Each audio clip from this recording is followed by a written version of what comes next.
ஒரு கம்ப்ளைண்ட் ஒன்று கொடுத்தாங்க. இன்றைக்கி கம்ப்ளைண்ட் கொடுத்துருக்காங்க. கம்ப்ளைண்ட் கொடுத்தவர் மிஸ்டர் ரமணன் சொல்லி ஒரு ஆடிட்டர். அவருக்கு 71 வயசு. அவர் தான் கொடுக்குறாரு. ஆலயம் காப்போம் அப்படின்னு ஒரு சமூக நிறுவனத்தை வச்சுருக்காரு. நான் உங்களுக்கு அட்வைசராக இருந்துக்கிட்டு இருக்கேன். இன்றைக்கி இந்த கொடுத்துருக்க கம்ப்ளைண்ட் வந்து எதை பற்றியது அப்படின்னு கேட்டிங்கன்னா, கோரா சொல்ல போனால் நிறைய கேள்வி பின்னாடி கேளுங்க. முதல்ல என்ன, ஒரு பெரிய அலுவலகம் இருக்குது. அதாவது அறநிலைத்துறையோட ஆணையர்ன்றாங்கல்ல, அறநிலைத்துறையில் கமிஷனர் அலுவலகம் ஒன்று இருக்குது நுங்கம்பாக்கத்தில். பார்த்துருக்கீங்களா சார்? போனது யாருமே தெரியாதா? நுங்கம்பாக்கத்தில் அது கமிஷனர் ஆஃபீஸ் இருக்குது. அந்த ஆஃபீஸில் இருக்கக்கூடிய என்டையர் ஸ்டாஃபு, சீனியர் ஆஃபீஸர் எல்லாமே அதில் இன்வால்வ்டாக இருக்கிறதாக இந்த ரிப்போர்ட்டில் நாங்கள் கொடுத்துருக்கோம். எப்போ கொடுத்துருக்கோம்? இந்த குற்றம் நடந்த வருடம் என்ன குற்றம்னு கேட்டிங்கன்னா, கையாடல் குற்றம்.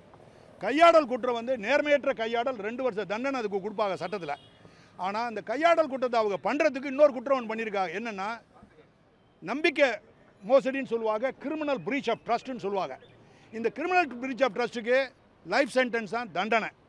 அந்த தண்டனையும் இதில் வருது.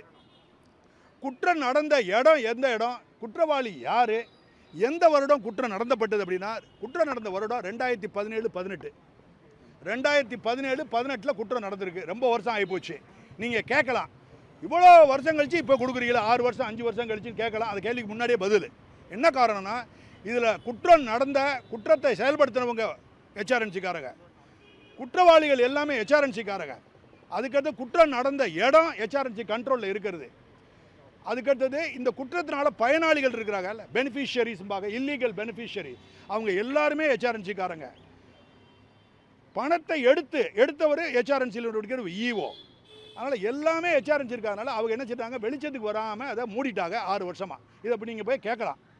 நீங்கள் கண்டிப்பாக அவங்கள கேட்கலாம், 6 வருஷமாக மறைச்சிருக்கீங்களே, ஏன் சொல்லலை சார்? என்ன சார் இது, டீ காஃபி வாங்கினதுக்கு வாங்கக்கூடாதா அப்படின்னா உங்களுக்கு உடனே ஆமாம், டீ காஃபி லஞ்சு, அதுக்கு எப்படி இது ஒரு பெரிய கேஸா அப்படின்லாம் அவங்க சொல்லுவாங்க. ஹெச்ஆர்என்சிங்கிற நிறுவனம் நல்லா தெரியும், நல்லா பாருங்கள். இப்போது போலீஸ் டிபார்ட்மெண்ட்டு மக்கள் வரி பணத்தில் வாழுது இல்லையா? அதே மாதிரி ரெவென்யூ டிபார்ட்மெண்ட் மக்கள் வரி பணத்தில் வாழுது. அதே மாதிரி ஹெச்ஆர்என்சி டிபார்ட்மெண்ட்டு மட்டும் மக்கள் வரி பணத்தில் இல்லை. இது பரவலாக தவறான கருத்து இருக்குது. அது எந்த வரி பணத்துனா, கோயில் மேலே வரி போடுறாங்க ஹெச்ஆர்என்சிக்காரங்க. கோயில் மேலே வரி போடுறாங்கன்னா எவ்வளோ வரி போடுறாங்க ஒரு வருஷத்துக்கு அப்படின்னா, சென்ற அரசாங்கம் 340 கோடி ரூபா போட்டிருக்காங்க. சென்ற அரசாங்கம் யாருன்னு உங்களுக்கு தெரியுமில்ல? அந்த அரசாங்கத்துக்காரங்க 340 கோடி ரூபா போட்டிருக்காங்க இந்து கோயில்களுக்கு மட்டும். This is on record. அப்போ உங்களுக்கு இன்ன வரைக்கும் கோயில் மேலே வரி போடுறதே பிரஸுக்கே தெரியலை, மறைச்சிருக்காங்க. கோயிலில் வரி போட்டுக்கிட்டு இருக்காங்க ஒரு தகவல் இன்ன வரைக்கும் 1947லேருந்து நேற்று வரைக்கும் இருக்கக்கூடிய ப்ரெஸ்ஸுக்கோ போலீஸுக்கோ தெரியலை, மறைச்சிருக்காங்க. அதில் எதுவும் மாற்றுக்கிறது இருந்தால் நீங்கள் பேசலாம். இப்போ ஆமான்னா ஆமான்னு, பேசலைன்னா ஆமான்னு ஏற்றுக்கிறேன், ரைட். அப்போ மறைச்சிருக்கிறது இப்போ வெளியே வருது, சொல்லிக்கிட்டே வெளியே வர்றேன். மொத்தத்தில் 340 கோடி ரூபா போடுறாங்க.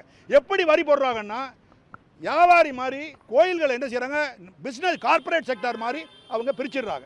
எப்படி பிரிக்கிறாங்கன்னா, 5000 ரூபா வருமானம் வரக்கூடிய கோயில் வருஷத்துக்கு, அதுலேருந்து 20,000 ரூபாய்க்கு 4% வட்டி, 20,000 ரூபா வருமானம் அதுலேருந்து 60,000 வர்றதுக்கு 5% வட்டி, 60,000லேருந்து 2 லட்சம் வர்றதுக்கு 6% வட்டி, 2 லட்சம் வருமானத்தில் 5 லட்சம் வர்றதுக்கு 7% வட்டி போடுறாங்க. இதெல்லாம் போக 5 லட்சத்துக்கு மேலே வருமானம் வரக்கூடிய கோயில்களுக்கு 12 விழுக்காடு வட்டி போடுறாங்க. இப்படி வட்டி கோயில்களுக்கு போடுறது தமிழ்நாட்டில் இருக்கக்கூடிய எந்த இந்துக்களுக்கும் தெரியவே இல்லை, தெரியறதே கிடையாது. இந்து நிறுவனங்களுக்கு தெரியலை, ஆதீனங்களுக்கு தெரியும், ஆதீனங்கள் பேச மாட்டேங்கிறாங்க. ஆதீனங்களுக்கு முதுகு விலகம் தெரியவே இல்லை.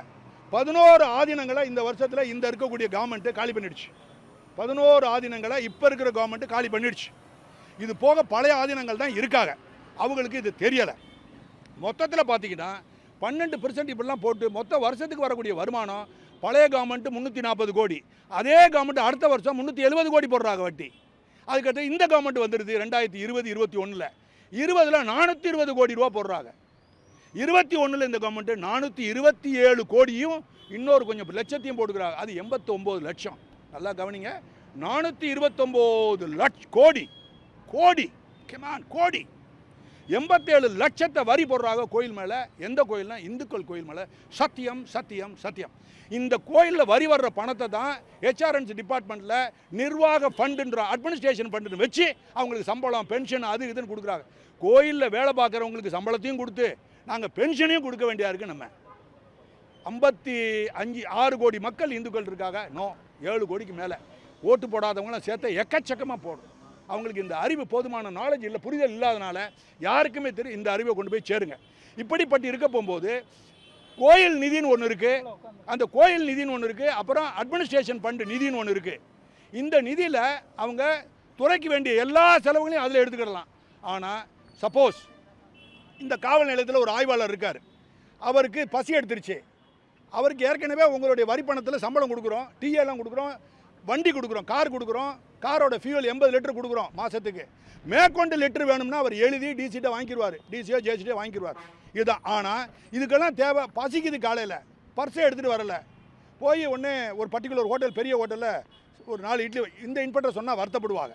இது கோயில் இந்த போலீஸ் ஸ்டேஷனை மறந்துருக்கேன், எக்ஸ் போலீஸ் ஸ்டேஷனில் இந்த இன்ஸ்பெக்டர் சொல்கிறாரு, போய் ஒன்றே வாங்கிட்டு வராங்க 4 இட்லி வாங்கிட்டு வர, அது 250 ரூபா. அதை என்ன செய்கிறாங்க, பெர்மனெண்ட் அட்வான்ஸ்னு ஒன்று இருக்குது, அதுலேருந்து எடுக்க சொல்கிறாரு. ஜெயிலுக்கு தான் போகணும். நீங்கள் என்னென்ன சார் இட்லி வாங்கினதுக்கு ஜெயிலா சார் பார்க்குறது வேறு. கமான், இட்லி வாங்கலாம், 4 இட்லி 40 இட்லி கூட நீ சாப்பிடு. ஆனால் எதுலேருந்து வரணும்? உன் சொந்த பாக்கெட்லேருந்து செலவழிக்கும், சொந்த எக்ஸ்பெண்டிச்சருக்கு, நிலைய சம்பந்தப்பட்ட எக்ஸ்பெண்டிச்சருக்கு ஏற்கனவே அவங்களுக்கு பட்ஜெட் அலோகேஷன் கொடுத்துருக்காங்க. பட்ஜெட்டில் கவர்மெண்ட்டே கொடுத்துருது உங்களுக்கு. அதே மாதிரி ஹெச்ஆர்என்சியில் தங்களுடைய சொந்த நிர்வாகத்துக்கு வேண்டிய செலவு ஹெச்ஆர்என்சி ஃபண்டுன்னு சொல்லி கோடிக்கணக்கான ரூபா வச்சுட்டு ஒரு வருஷத்துக்கு மட்டும் 427 கோடி ரூபா சார்ஜ் பண்ணியிருக்கீங்க last year. This is on record. ப்ரெஸ்ஸுக்கு தெரியாது, தமிழ்நாட்டில் எந்த ப்ரெஸ்ஸுக்கு இதை தெரியவே தெரியாது. மினிஸ்டர் சொல்கிறதில்ல, கமிஷனர் சொல்கிறதில்ல, இருட்டடைப்பு பண்ணிடுறாங்க. நீங்கள் போய் கேட்டாலும் அவங்க சொல்கிறதில்ல உங்களுக்கு. இப்போ நான் வெளியே கொண்டு வர்றேன், யாருக்காவது தெரியும்னா நீங்கள் தெரியும்னு சொல்லுங்கள், அடுத்த கேள்வி கேட்டால் மாட்டிக்கிடுவீங்க, ஏன்னா உங்களுக்கு தெரியாது. இப்படிப்பட்ட 427 கோடியே 89 லட்ச ரூபா வாங்கிக்கிட்டு அதுக்கு பிறகு என்ன செய்கிறாங்க, அங்கே ஆஃபீஸில் என்னென்ன செய்கிறாங்க, மத்தியானம் சாப்பாடு, லஞ்சு சாப்பாடு, அதுக்கு அடுத்தது டிஃபன், அதுக்கு அடுத்தது ஸ்நாக்கு, அது என்னமோ ஸ்நாக்ஸுன்றாங்க, அதில் எழுதியிருக்காங்க ஸ்நாக்ஸாக, வாய்த்துலேயும் வயிற்றுக்கும் வேண்டிய ஜாமான் இதெல்லாம். அப்படின்னா பர்சனல் எக்ஸ்பெண்டிச்சர். அது எவ்வளோ பெரிய மீட்டிங்காக இருந்தாலும் சரி, மீட்டிங் இல்லைன்னாலும் சரி. அதுக்கு அடுத்தது வாட்டர் பாட்டில் 2ஆக பிரிக்கிறாங்க. வாட்டர் பாட்டில் கீழே இருக்கக்கூடிய பணியாளர்களுக்கு வாட்டர் கேன், உயரதிகாரிகளுக்கு வாட்டர் பாட்டில். நல்ல வாட்டர் பாட்டில் கொடுங்க, பிஸ்லரி குடிங்க, உன் சம்பளத்தில் குடி. பாதகம் செய்பவரை கண்டால் நாம் பயங்கொள்ளலாகாது பாப்பா, மோதி மிதித்து விடு பாப்பா, அவர் முகத்தில் உமிழ்ந்து விடு பாப்பா. அண்மை செய்திகளை உடனுக்குடன் தெரிந்து கொள்ள இணைந்திருங்கள் இயம்நாடு தொலைக்காட்சியுடன்.